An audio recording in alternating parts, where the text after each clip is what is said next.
What is this doing to ourselves as a nation? This is really having enormous implications. Diabetes follows obesity as night follows day.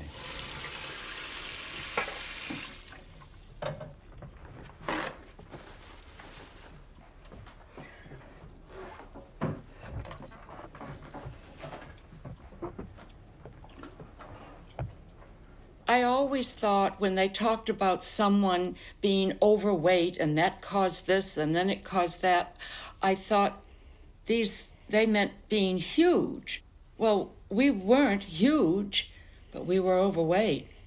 And it just takes a little bit of overweight to hurt the heart, to start the diabetes, to lose a toe, then to have bypasses in the leg and trying to save it and then losing a foot. All right, maybe I can get by it. Okay? Yeah. I'll just pull it out. He's found out just how much he can do and what he can't do. Oh, yes, yes. There you go.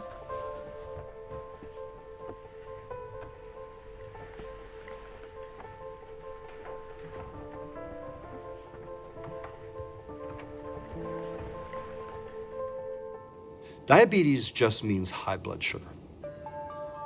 Type 1 diabetes means you don't have enough insulin to run your body's functions.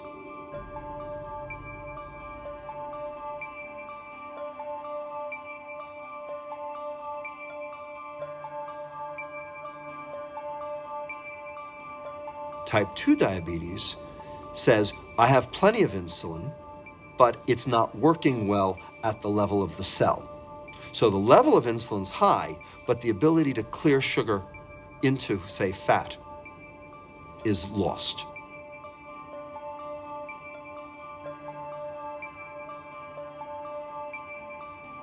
Therefore, the blood sugar rises, makes you sick.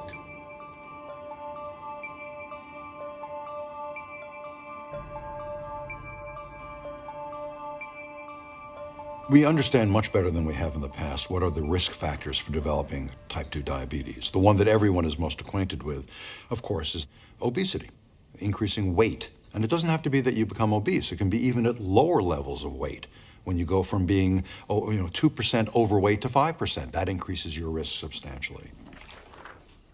You were in football, and then you went to Boston College? This is my Boston College graduation picture, and I've put a little bit of weight on there. This was 30 years ago. So you were just about 42, 43 in that picture. This probably shows you as heavy as I was. You can see it in my face. And it seems like, as we get older and we gain 3 pounds, well, that's not very much, and we think we don't have to worry about it. But at the end of 10 years, 3 pounds a year is 30 pounds, and that's huge. Somehow, obesity, especially in the abdominal area, makes you resistant to your own insulin. So what happens? Your pancreas is now really trying to keep up, trying to make more in order to keep your blood glucose from rising too high. Ultimately, it gets exhausted, and the cells that are making the insulin are now themselves sick because of being overstimulated, and then diabetes ensues. If you look at a study called the Nurses' Health Study, in which they took nurses back more than 20 years ago, asked them how much they weighed. And if they didn't have diabetes at that point, they then followed them over something like 15 years. And for those nurses who had a high BMI, body mass index, which was in the obese category, they had a risk that was between 50 and 100 times higher than women who were thinner at that time. We could have probably eaten better, and we could have done a lot of things better if we knew it was leading to diabetes. You don't have to have steak and roast beef and all those things that we used to like. We don't have anymore. Fish is wonderful. Chicken is wonderful. And that's pretty much where we stand today. In your path, it's the fourth door on the left, absolutely.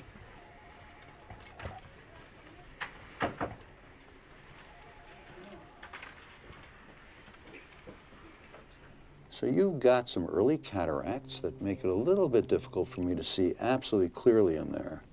Diabetes affects the vessels, and it affects the vessels supplying the eye, the vessels supplying the kidney, maybe the vessels supplying the nervous system. Those are the small vessels, and then it also affects those medium-sized vessels that supply circulation to the heart, to the brain, and to the legs, so the periphery. Now let's get to where the action has been. I'm going to take a look at the foot, and this is where the problem has been on the bottom of the foot here, right? That's correct. Okay. Actually, on the side of the foot. Okay. The peripheral nervous system is what gives you sensation. So people with diabetes who suffer from peripheral neuropathy means that they don't feel their toes as well. They don't have the same sensation to light touch or to temperature. And their feet, therefore, are very vulnerable to various kinds of trauma. You don't realize all that can go wrong when you are a diabetic.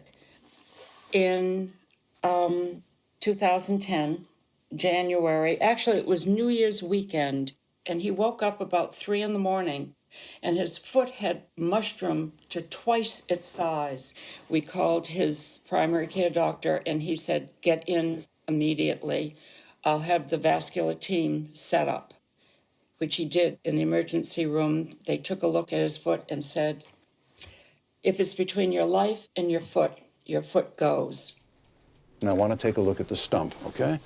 Can you get that off, okay? Nice, that slips right out. Okay. And that's one of the problems, is that with the diabetic foot, because the circulation is reduced, the bacteria kind of get their way in. It looks like an innocent little infection. Not unlike sometimes what this looks like. But this one's... I was afraid of. Absolutely, absolutely. There is this risk that we know of that about 50% of people with an amputation on one side will get an amputation on the other side within about 5 years or so. Got it? Okay. In the U.S., at this point in time, there are approximately 24 million people with type 2 diabetes. Of that group, there are about 5 million or 6 million who haven't been diagnosed. And we know that from having done screening programs where we pick up cases of diabetes where the people didn't know it.